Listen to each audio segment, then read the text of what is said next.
الفاتحة. أعوذ بالله من الشيطان الرجيم. بسم الله الرحمن الرحيم. الحمد لله رب العالمين الرحمن الرحيم مالك يوم الدين. إياك نعبد وإياك نستعين اهدنا الصراط المستقيم صراط الذين أنعمت عليهم غير المغضوب عليهم ولا الضالين. أعوذ بالله من الشيطان الرجيم. بسم الله الرحمن الرحيم. الحمد لله رب العالمين والصلاة والسلام على أشرف الأنبياء والمرسلين وعلى آله وصحبه أجمعين. اللهم فقهنا في الدين وعلمنا تأويل واهدنا الصراط المستقيم. اللهم زدنا علما وارزقنا فهما. وصلى الله على سيدنا محمد وعلى آله وصحبه أجمعين. الحمد لله رب العالمين. بسم الله الرحمن الرحيم. السلام عليكم ورحمة الله وبركاته. الحمد لله رب العالمين وبه نستعين، والصلاة والسلام على أشرف الأنبياء والمرسلين وعلى آله وصحبه أجمعين. رب اشرح لي صدري ويسر لي أمري واحلل عقدة من لساني يفقه قولي. سبحانك لا علم لنا إلا ما علمتنا إنك أنت العليم الحكيم. ولا حول ولا قوة إلا بالله العلي العظيم. أما بعد. Menghormati para imam, para bilal, para asatidzah, para jemaah muslimin, muslimat yang dirahmati Allah Ta'ala sekalian. InsyaAllah pada malam ni kita meneruskan kuliah Maghrib bulanan kita berkaitan dengan kitab 40 hadis peristiwa akhir zaman, iaitu tanda-tanda kiamat yang kecil, yang disusun oleh Syekh Ahmad Fahmi bin Zamzam Abu Adi Al-Banjari An-Nadwi Al-Maliki rahimahullahu ta'ala.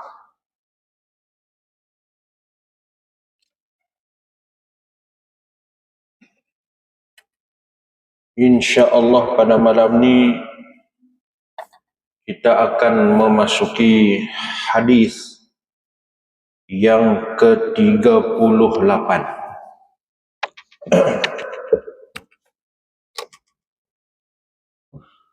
Qala al-musannif rahimahullahu ta'ala wa nafa'ana bihi wa bi'ulumihi fid darain amin ya rabbal alamin. Hadis ke-38 bermegah-megah dengan bangunan masjid. An Anasin radhiyallahu anhu anna an-nabiyya sallallahu alaihi wasallam qala la taqumu as-sa'atu hatta yatabahan nasu fil masajid. Akhrajahu Abu Dawud. Daripada Anas bin Malik radhiyallahu anhu bahawasanya Rasulullah sallallahu alaihi wasallam bersabda, tidak berlaku, iaitu tidak terjadi hari kiamat sehingga umatku bermegah-megah dengan binaan masjid. Hadis riwayat Abu Daud. Keterangan: di antara tanda dekatnya hari kiamat ialah apabila umat Islam bangga dan bermegah-megah dengan bangunan masjid. Mereka bangga dengan keistimewaan yang ada pada pembangunannya.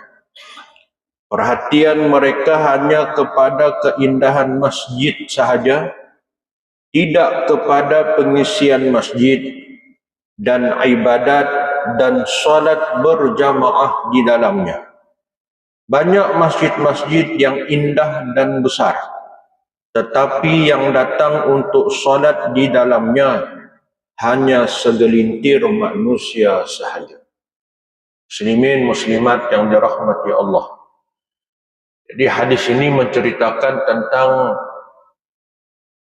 keadaan di akhir zaman.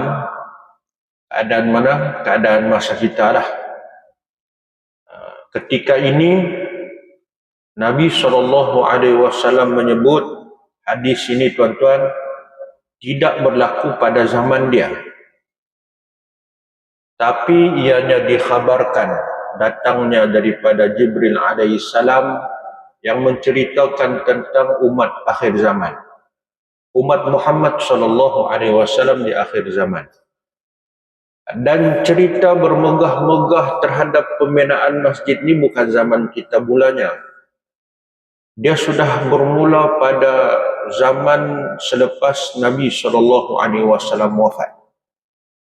Zaman Sayyidina Abu Bakar, Omar, Sayyidina Ali radhiyallahu anhu, sehinggalah zaman-zaman sahabat, tabi'in dan khalifah-khalifah terdahulu, sehinggalah zaman kita. Bab pembinaan masjid ni untuk mengindahkan masjid dari dulu lagi. Sehingga ada satu riwayat ketika mana disebut ada seseorang dikhabarkan bahawa bila berada di Jabal Rumah ni di Jabal Uhud, Bukit Uhud tu ada satu, di bawah tu ada dipanggil Bukit Pemanah. Siapa pergi umrah, pergi Bukit Uhud, ada satu bukit tu dipanggil Bukit Pemanah. Maka disebutkan bahawa jikalau kamu berdiri di situ dan kamu akan melihat bagaimana masjid ada suatu bangunan yang mana nampak daripada jauh berwarna putih. Maka dinyatakan oleh Nabi SAW, kata, kamu tengok di situ dia kata, maka di sana sebenarnya itulah masjidmu. Mu itu makna apa dia? Nabi beritahu masjid Nabi nama Masjid Nabawi. Sekarang ni lah Masjid Nabawi itu. Dulu bila orang nampak dari jauh nampak putih. Maka dikhabarkan bahawa suatu hari nanti masjid itu akan terus dibina, terus dibangunkan. Kalau kita tengok sejarah Masjid Nabawi ini, pada zaman khalifah ni, makanya ada raja yang mengindahkan lagi masjid itu, membesarkan lagi. Sampai satu tahap apabila kerajaan Arab Saudi diberikan amanah untuk menjaga tanah haram, termasuklah Mekah dan Madinah, kita tengok bagaimana masjid-masjid ini terus diperindahkan dari masa ke semasa. Bahkan kita melihat bahawa di mana-mana pun seluruh dunia akan berlumba-lumba membuat masjid. Masjid macam mana tuan-tuan? Kalau boleh itulah menjadi satu tanda tempat itu adalah menunjukkan ada masjid ini, di situ ada pemerintahan Islam. Di situ adanya syiar Islam. Di situnya kehebatan Islam. Akan digambarkan sedemikian. Tapi akhir zaman ni kita akan melihat orang berlumba-lumba buat masjid, bukan tujuan seperti mana disebutkan dalam Quran, ussisa ala taqwa. Diasaskan masjid itu atas dasar takwa, tetapi di sebalik daripada itu, maka orang pakar-pakar bina masjid bukan tujuan untuk mengimarahkan masjid itu, bahkan buat nampak bangun semua cukup. Orang bangga, bahkan melibatkan berjuta-juta ringgit peruntukan. Bukan tujuan untuk mengimarahkan, tetapi tujuan untuk dimegah-megahkan. Maka inilah gambaran di akhir zaman yang Nabi SAW ceritakan. Dalam pengajaran yang lain mengatakan bahawa inilah bentuk persaingan duniawi. Orang pakat-pakat akhir zaman ni buat apa? Buat bersaing membuat bangunan, termasuklah masjid. Bukan tujuan untuk diimarahkan, bukan tujuan masjid itu berfungsi seperti mana berfungsinya masjid pada zaman Nabi SAW.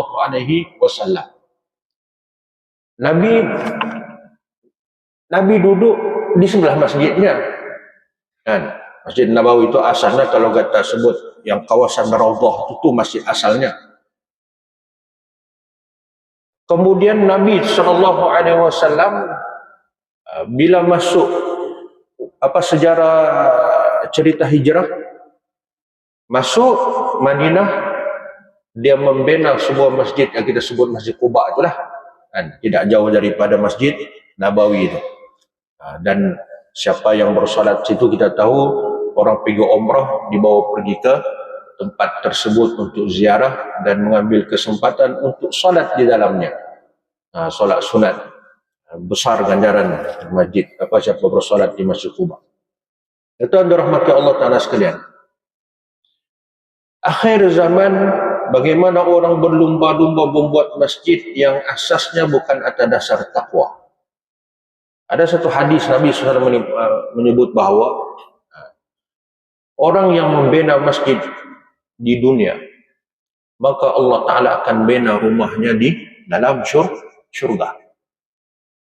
Bina atas dasar takwa, bukan bina atas dasar yang selainnya. Jangan bina atas dirar, sebut masjid dirar yang pernah dibangunkan oleh golongan-golongan munafikin untuk menyaingi masjid Nabi SAW. Kan?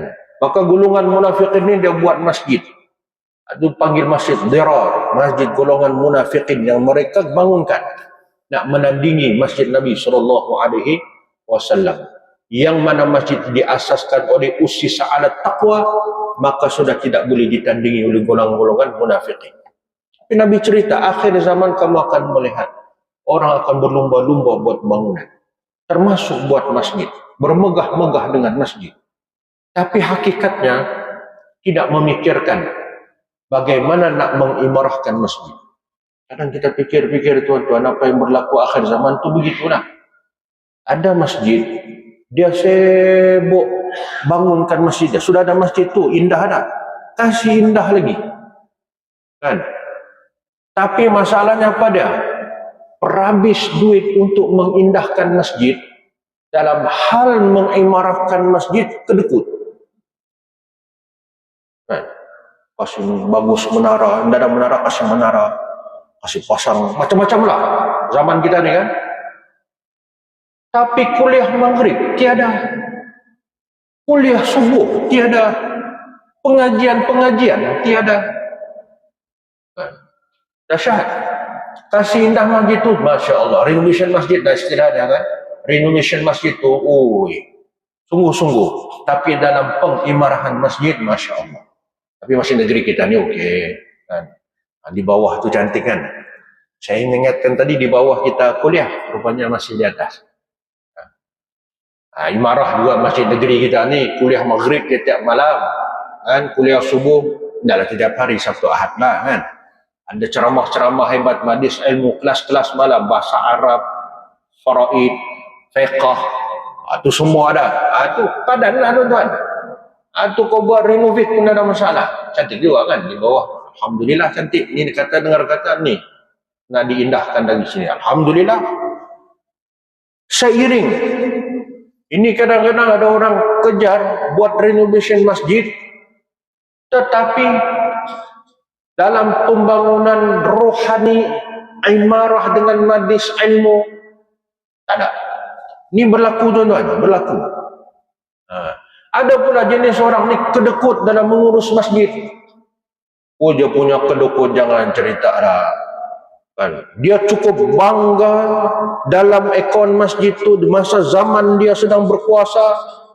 Berapa duit masjid? 3 juta contoh lah kan, 3 juta. Tapi masuk tandasnya selak tandas pun tiada.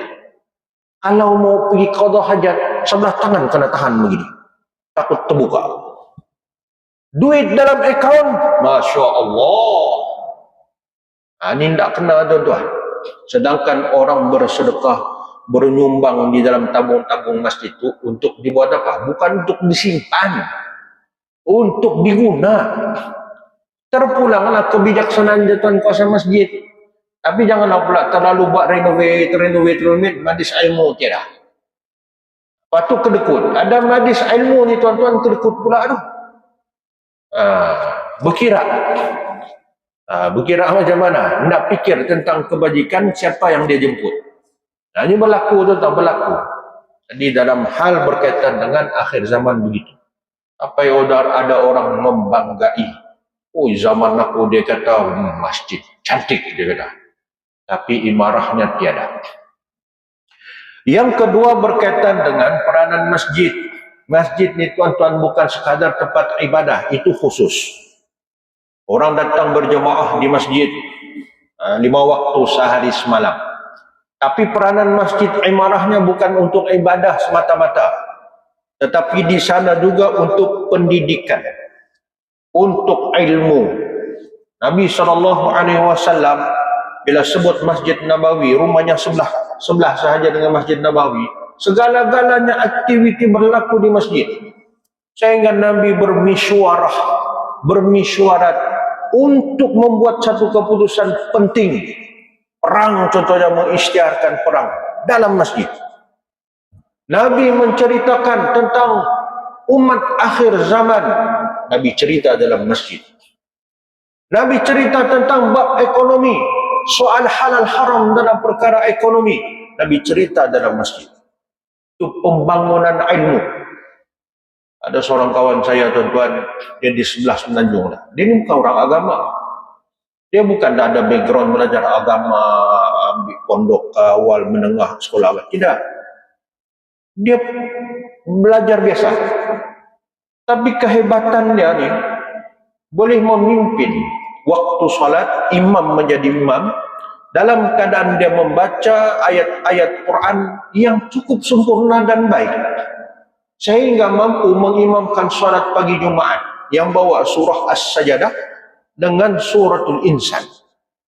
Dia bukan ada background, bukan ustaz. Tapi hebat dia. Saya kata, Haji, macam mana boleh jadi begini ya? Kita tanya dia. Dia kata, Ustaz, aku dulu tinggal di Selangor, dia bilang. Dia sebut section ini. Aku datang berjemaah di masjidnya, ya Allah, dia kata, ada pengajian mengaji Quran. Aku ikut, dia kata. Sampai satu tahap Ustaz kami suruh menghafal, dia bilang. Aku pun menghafal. Begitu. Tak nak cerita apa dia, betapa berfungsinya masjid itu dalam hal berkaitan dengan ilmu. Itu peranan masjid. Jadi istilah kalau masjid ni tuan-tuan tiada majlis ilmu, rugilah. Kan? Kadang-kadang itulah sebut ada setengah-setengah tuan kuasa ni berkira-kira. Dia kata dana kami tidak cukup, dia bilang. Tapi pandai pula cari dana untuk renovation. Tapi mencari dana untuk membangunkan rohani ilmu masyarakat, ilmu jamaah, tak ada. Tak boleh begitu. Jadi tuan-tuan pastikan masih alhamdulillah lah kalau kita sekitar KK, Putatan, pergi ke sebelah utara, ke Sepanggar apa semua, masjid-masjid ni banyak kuliah-kuliah ilmu. Siapa yang mengurus masjid, kalau boleh tiap-tiap malam mesti ada kuliah. Kenapa begitu? Boring kami Ustaz, sikit-sikit ceramah. Saya ingat dari masa zaman 2006 lah tuan-tuan. Saya dulu tinggal di Putatan. Area Masjid Putatan ni, area 2010 ke bawah ni, jarang ada masjid, jarang ada kuliah-kuliah ilmu ni. Saya mula berkuliah dalam 2004-2005 begitu. Saya ingat lagi satu masjid tu, bila kita berkuliah, 5 orang je di depan. Sampai pengurusnya datang. Ustaz, dia bilang, malulah kita membuat kuliah maghrib ni. 5 orang saja. Saya kata, apa mau dimalukan? Kalau kita tidak mula, sampai bila? Tapi kita bagi semangat, kata kita istiqamah. Tak apa, teruskan saja. Hari ini masjid yang sama, bila kita berkuliah, tidak akan kurang daripada 20 orang. Alhamdulillah, ada tu. Dulu bila kita mula-mula isi kuliah-kuliah maghrib di mana ustaz-ustaz kita ni, para asas kita, ada jemaah mengaus. Istilah mengaus ialah orang Sabah bilang mengaus lah kan, Malam-malam ceramah, malam-malam ceramah. Kami mau belajar dua Quran, dia bilang. Jadi tuan kawasan masjid itu mengaturlah yang time belajar Quran. Tapi kita tengok, bila time baca Quran, bukan semua belajar Quran. Buat apa? Pergi menyigup di beranda masjid. Di antara maghrib dengan isya tu, dia lepak menyigup. Cerita-cerita, azan isya baru masuk. Tak kenal. Itu berlaku tuan-tuan dulu lah, kisah dulu. Alhamdulillah sekarang ni kita ada kesedaran itu. Jadi para asatidah pun sekarang ni kadang-kadang pun sudah tak cukup tangan. Dipanggil, tak boleh. Sebab masing-masing masjid sudah berfungsi dengan baik. Tuan-tuan, kalau kita pergi masjid Selangor, masjid KL, Utara, Kedah apa, jangan cerita lah. Tiap-tiap malam ada pengajian ilmu. Ada orang khatam, tuan-tuan, kalau kitab Munyatul Musalli lah contohnya. Syekh Daud Al-Fatani rahimahullah.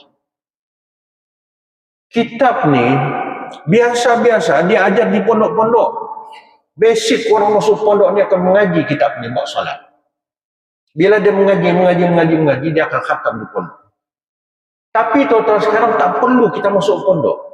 Kalau tuan-tuan pergi ke Kedah, pergi ke mana, Terengganu, Kelantan, tuan-tuan boleh khatam kitab ni, pengajian-pengajian kitab ni di masjid saja. Hebat. Begitulah konsep yang kita bawa masjid-masjid kita di Sabah ni.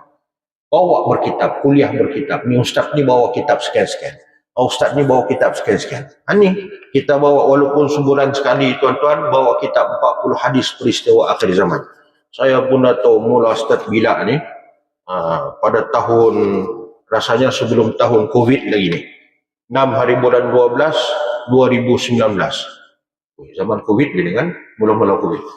Sekarang tahun 2026. Kita sudah masuk hadis ke-38. InsyaAllah 4 hadis lagi khatam kitab. Kurang-kurangnya begitu. Kita baca hadis-hadis Nabi SAW. Itu sebut kita bukan sekadar membanggai masjid kita cukup besar, cukup indah, selesa dan sebagainya. Tidak, bukan itu semata-mata. Tetapi kita cukup membanggai bila masjid yang ada ini memberikan impak ilmu kepada kita. Tuan-tuan, saya nak promote juga kepada tuan-tuan yang hadir pada malam ini. Masjid negeri juga ada menyediakan kelas-kelas selepas isyak. Kan, apa bahasa Arab lah. Bahasa Arab kan, Ustaz Baharudin setiap hari ni ada. Cuti. Cuti pula hari ni. Patutnya hari ni. Free kan. Free of charge lagi tu. Tinggal duduk tadah saja. Sejam, mungkin sejam kan. Sejam setengah. Datanglah free. Setiap kali lepas isyak. Kemudian ada kelas apa lagi? Fiqh. Ustaz Aroni ya. Hari Senin. Maknanya tuan-tuan ada. Jadi kita sajalah mau ataupun tidak saja.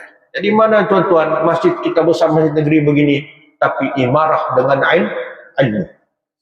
Kemudian inilah disebut di dalam hadis ini berkaitan dengan apa? Tanda-tanda kecil kiamat. Keadaannya apabila apa dia? Memberi amaran kepada kita masyarakat ni tuan-tuan, jangan fokus pada dunia semata-mata. Bila takbir masjid ni bukan sekadar fizikal masjid perlu kita sediakan, tetapi kita kena tengok imarah yang sebenarnya. Tapi sekarang ni tuan-tuan, orang mau keselesaan untuk hadir di rumah Allah Ta'ala. Contohlah kan, contoh. Karena masjid-masjid, trend masjidnya apa dia? Baikon kan? Baikon semua. Memang kita punya zaman kita ni lah. Jadi kalau mana-mana masjid yang belum berekon, bukan masalah kawangan. Kawangan tu ada dalam ekon masjid. Dia bilang lain tak boleh. Nanti elektrik tinggi dia bilang. Kan? Jangan pula begitu.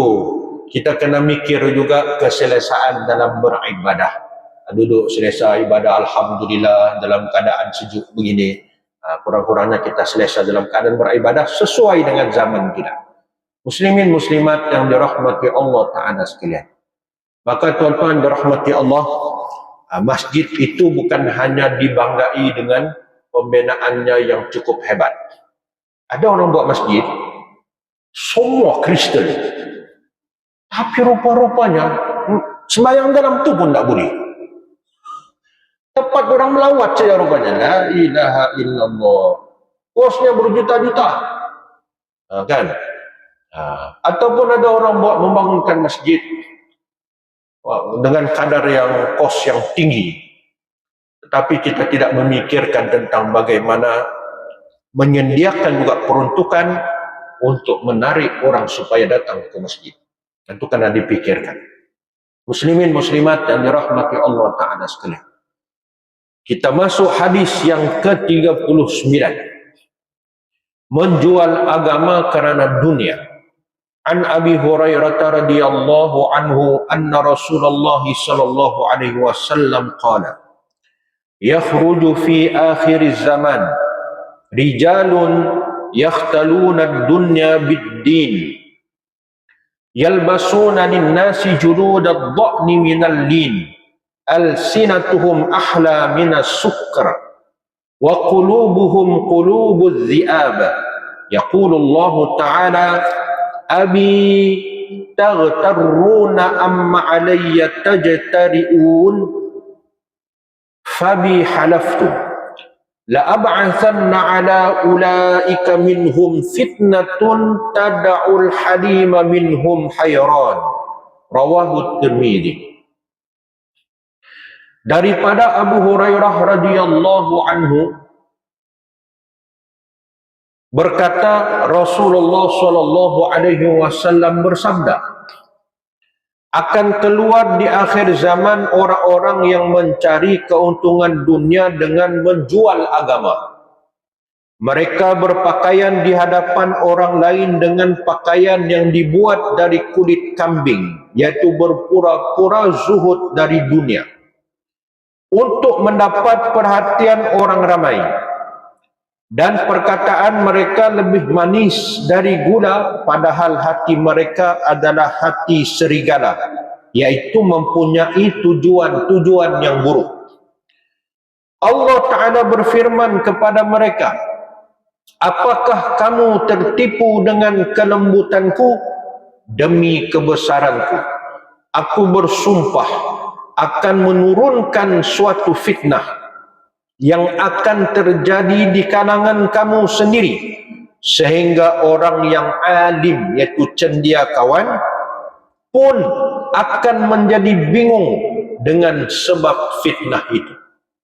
Keterangan, golongan yang dimaksudkan di dalam hadis ini ialah orang-orang yang menjadikan agama sebagai alat untuk mendapat keuntungan dunia. Kan, nampak manis orang bila bercakap bab agama ni tuan-tuan, kita pun cair juga makan.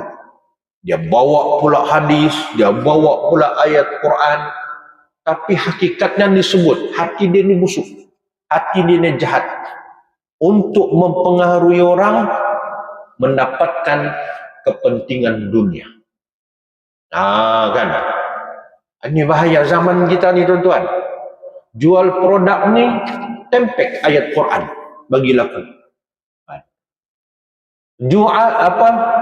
Jual produk ni ceritalah bab asal kait dengan agama. Kita ni pula tuan-tuan beragama ni memang cair lah, tapi rupa-rupanya produk yang dia jual itu memudaratkan. Itu bahaya. Muslimin muslimat yang dirahmati Allah Ta'ala sekalian, orang yang menjual agama demi dunia ni makna apa? Mereka mengutamakan kepentingan dunia berbanding prinsip agama. Kadang-kadang prinsip agama apa dia? Halal haram. Dia sanggup jual agama ni, yang penting langgar prinsip pun langgarlah. Ini berlaku sebab kenapa? Kepentingan dunia. Contoh, menipu, menindas, ataupun dia melakukan maksiat untuk mendapatkan harta, pangkat ataupun kuasa. Dengan cara apa? Mungkin dia cara guna agama. Anda tuan-tuan, zaman kita ni berlaku. Kemudian disebut dalam hadis ini berkaitan dengan berpakaian dengan kulit kambing. Dia berpura-pura zuhud. Nampak macam zuhud, tolak dunia ni. Kan? Secara lahiriahnya nampak tuan-tuan macam sederhana dan zuhud. Tetapi hakikatnya dia mencari keduniaan. Dia hanya sekadar berpakaian tersebut untuk menarik perhatian orang. Oi, mustahil pula dia boleh buat begini kan. Mustahil ni kita. Tuan-tuan, takut kita ni. Di zaman-zaman kita ni kadang-kadang berlaku depan mata. Ni yang berlaku isu-isu semasa sekeliling ni. Macam-macam ni. Kita pun tak berani nak kata apa lah. Tapi kita pun tuan-tuan orang awam ni berhati-hati juga kan. Kadang kita nampak orang tu sudah kena gari. Kita sudah memang salah hal ini. Jangan dulu. Sebab benda belum disabitkan bersalah. Dia dalam prinsip Islam apa dia? Selagi mana dia belum dibuktikan dia bersalah dan dijatuhi hukuman, maka dia belum kita kata, tak boleh kata dia itu bersalah. Itu prinsip dalam Islam. Tapi kita tuan-tuan mana kira begitu. Kita bolehlah, insya-Allah lah bolehlah kan. Tapi kalau orang ramai, tambah zaman kita zaman viral. Tuan-tuan tengok komen-komen di bawah ni. Ni penunggang agama lah macam-macam. Kena tahan sikit tuan-tuan tangan kita untuk berkata-kata. Takut esok ni orang tu tak bersalah. Kita ni tuan-tuan kalau tak minta maaf apa yang kita cakap, akhirat nanti rugi kita. Amalan kita habis semua ni. Jadi tahan sikit, tunggu dulu. Tengok dulu, lihat dulu. Kita serah kepada pihak berkuasa. Ambillah peranan, dorang lah tu berperanan. Kita tahan dulu, tahan. Tambah kita nak masuk bulan Ramadan ni. Kan? Nak masuk bulan Ramadan ni. Ini latihan juga lah dalam 1 minggu lagi berbaki ni. Latihan macam mana nak menahan tangan, nak menahan mulut daripada qawla zur, kata Nabi. Apa dia? Berkata sesuatu yang keji. Kalau berlaku dalam bulan Ramadan, perkataan mulut kita ni, antara Nabi SAW sebut kata, ramai orang yang berpuasa, tapi mulut ni tidak dijaga. Qawla zur, mengeluarkan perkataan yang buruk, keji, hina. Masa time berpuasa, mulut mungkin tidak bercakap, tangan ni dia kutuk sana, keji sana, hina sana. Apa nama kita? Orang ni tuan-tuan kalau tak berhenti, perangai ni kalau tak berhenti, puasanya tu Allah tak tengok pun. Puasa dia Allah tak pandang pun. Dia hanya puasa 2 je dapat. Apa dia? Lapar dan dahaga. Jadi tuan-tuan, hikmahnya, kita sekarang ni macam-macam isu di luar kan, yang dikaitkan dengan agama ni. Dikaitkan dengan agama ni. Baca pula hadis ni, macam dia sudah tu kan. Tenang-tenang dulu. Tenang-tenang dulu, sebab benda belum disabitkan dengan betulkah bersalah dan sebagainya. Jadi tahan tangan kita, tahan mulut kita, dan ini juga hikmahnya. Seminggu lagi masuk bulan Ramadan, macam mana keadaan kita? Ini dia kira tadribat apa dia? Latihan kita sebelum memasuki bulan Ramadan al-Mubarak. Jadi muslimin muslimat yang dirahmati Allah Ta'ala sekalian. Kemudian dalam hadis itu juga ada menyebut al-sinatuhum ahla minas sukkar. Betapa perkataan mereka ni tuan-tuan lebih manis daripada gula. Tapi hati mereka wa qulubuhum qulubudz dhi'ab. Hati mereka ni adalah hati serigala. Maknanya hati jahat. Tapi cakap tuan-tuan manis. Asal cakap kita pun macam orang jual ubat lah kan. Orang antara marketing di dalam bisnes perniagaan apa dia? Cakap. Kalau kau peta bercakap lagi, orang pun tertarik. Kita cadang dah mau beli pun, tapi bila dia cakap kita pun terbeli juga. Sebab powernya cakap ni tu. Inilah keadaan menunjukkan bahawa orang yang mempergunakan agama itu, kita lihat mulutnya memang manis, bercakap ibarat macam gula, tetapi hati macam hati serigala. Dia memikat orang.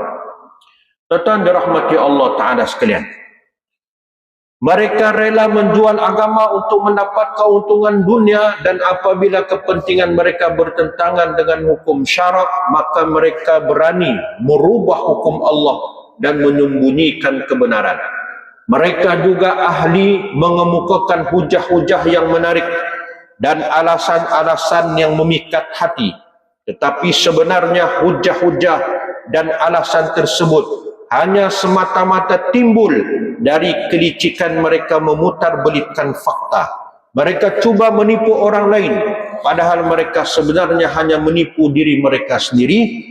Mereka akan dilanda kekusukan pemikiran yang sangat tajam, sehingga orang alim yang banyak pengalaman pun akan kehabisan akal dan buah fikirannya. Mereka menghadapi masalah-masalah yang beruncing dan akan menemui jalan buntu dan masalah-masalah yang dihadapi. Isu berlegar di sekeliling kita ni tuan-tuan, kalau tanya orang-orang alim pun jadi bingung. Macam mana begitu? Jadi bingung. Sebab bayangkan agama ni digunakan sungguh-sungguh untuk kepentingan dunia. Bila tanya orang alim, disebut dalam hadis ni kata apa? Minhum hayran. Dorang pun heran. Jadi bingung. Tak boleh nak kata apa. Tuan Guru, apa komen Tuan Guru isu-isu yang terkini di sekeliling kita ni yang bab dikaitkan dengan agama? Susah mau cakap. Last kali apa? Wallahu a'lam. Selesai. Susah nak urai. Sampai tak begitu.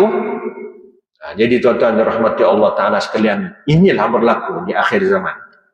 Dan mungkin kita baca hadis ni, dia akan terkait apa yang berlaku sekarang. Apa yang berlaku sekarang ni. Ada orang menggunakan agama untuk kepentingan dunia. Tapi kita sebagai orang awam, jangan gelojoh sangat. Jangan terus menyatukan hukum terus, tak.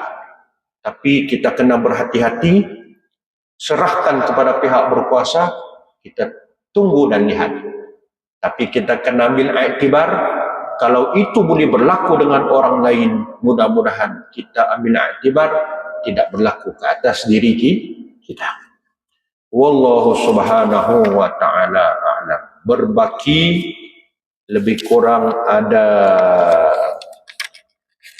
3 hadis lagi, insya-Allah. Lepas Ramadan dah, kalau panjang umur lah, insya-Allah kita akan bertemu lagi. Ada soalan?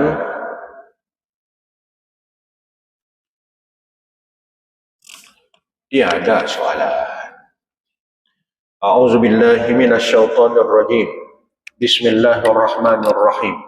Alhamdulillahi rabbil alamin, wassalatu wassalamu ala asyrafil anbiya'i wal mursalin wa ala alihi wa sahbihi ajma'in.